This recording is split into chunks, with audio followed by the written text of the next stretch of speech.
नमस्कार दोस्तों, आज हम आपके सामने ढोंगी सियार की कहानी लेकर आए हैं। मिथिला के जंगलों में बहुत समय पहले एक शियार रहता था। वो बहुत आलसी था। पेट भरने के लिए खरगोश और चूहों का पीछा करता था और उनका शिकार करना उसे भारी लगता था। शिकार करने में परिश्रम तो करना ही पड़ता था। दिमाग उसका शैतानी था। यही तिकड़म लगाता कि कैसे ऐसी जुगत लगाई जाए कि बिना हाथ पैर हिलाए भोजन मिल जाए। खाया और सो गया। एक दिन उसी सोच में डूबा था कि सियार एक झाड़ी में दुबक कर बैठा। बाहर चूहों की टोली उछल कूद और भाग दौड़ करने में लगी थी। उसमें से एक मोटा सा चूहा था जिसे दूसरे सरदार कहकर बुला रहे थे और उसका आदेश मान रहे थे। सियार उन्हें देखता रहा। उसके मुंह से लार टपकती रही। फिर उसके दिमाग में एक तरकीब सूझी। जब चूहे वहां से गए तब उसने दबे पांव उनका पीछा किया। कुछ ही दूर उन चूहों के बिल थे। सियार वापस लौटा। दूसरे दिन प्रातः ही वह उन चूहों के बिल के पास जाकर एक टांग पर खड़ा हो गया।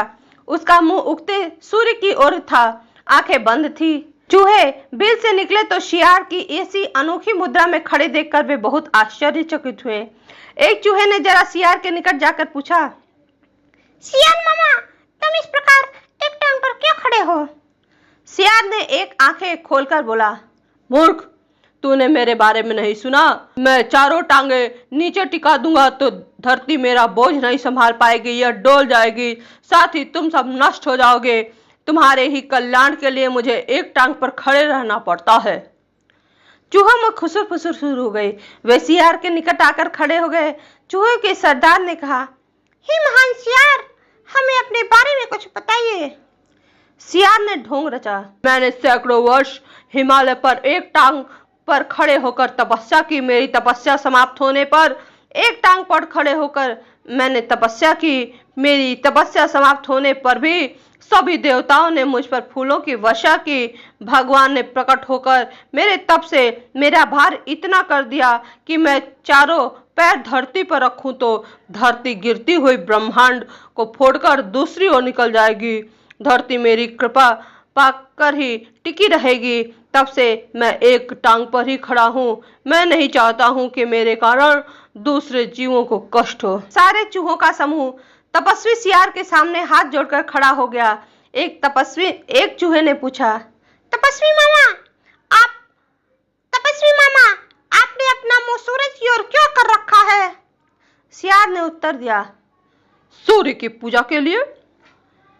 दूसरे चूहे ने कहा, और अपना मुंह को खोल रखा है? सियार बोला, हवा खाने के लिए।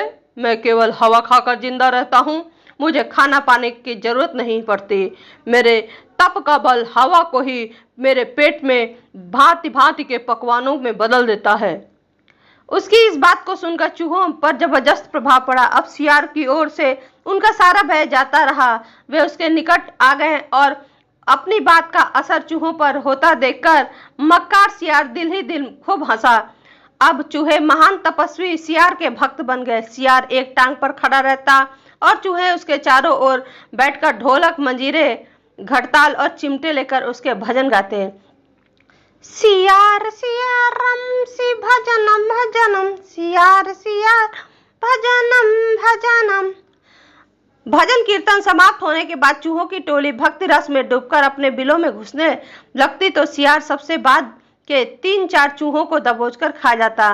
फिर रात भर आराम करता, सोता और ढकारे लेता। होते फिर वह बिलों के पास आकर एक टांग पर खड़ा हो जाता और अपना नाटक चालू रखता। धीरे धीरे चूहों की संख्या कम होने लगी। चूहों के सरदार की नजर इस बात पर पड़ी। एक दिन सरदार ने सियार से पूछ लिया, महान सियार, मेरी टोली के चूहे मुझे कम होते नजर आ रहे हैं, ऐसा क्यों हो रहा है? सियार ने आशीर्वाद की मुद्रा में हाथ उठाया, हे चतुर्मुषक, यह तो होना ही था। जो सच्चे मन से मेरी भक्ति करेगा वह सशरीर बैकुंठ जाएगा। बहुत से चूहे भक्ति का फल पा रहे हैं। चूहों के सरदार ने देखा कि सियार मोटा हो गया है। कहीं उसका पेट ही तो वह बैकुंठ लोक नहीं है जहां चूहे जा रहे हैं। चूहों के सरदार ने बाकी बचे चूहों को चिताया और स्वयं उसने दूसरे दिन सबसे बाद में बिल में घुसने का निश्चय किया। भोजन समाप्त होने के बाद चूहे बिलों में घुसे। सियार ने सबसे अंत के चूहे को दबोचना चाहा। चूहों का सरदार पहले ही चौकन्ना था। वह दाव मारकर सियार का पंजा बचाकर बच गया। असलियत का पता चलते ही वह उछलकर सियार की गर्दन पर चढ़ गया। उसने बाकी चूहों को हमला करने के लिए कहा, साथ ही साथ अपने दांत सियार की गर्दन में गड़ा दिया। बाकी चूहे भी सियार पर झपटे और कुछ ही देर में महात्मा सियार को कंकाल सियार बना दिया। केवल उसकी हड्डियों का पिंजरा बच रह गया। इस कहानी से हमें यह सीख मिलती है कि ढोंग कुछ ही दिन चलता है, फिर ढोंगी को अपनी करनी का फल अवश्य मिलता है। धन्यवाद दोस्तों। यदि आपको ये कहानी अच्छी लगी हो तो कृपया इसे लाइक से सब्सक्राइब करना ना भूलें।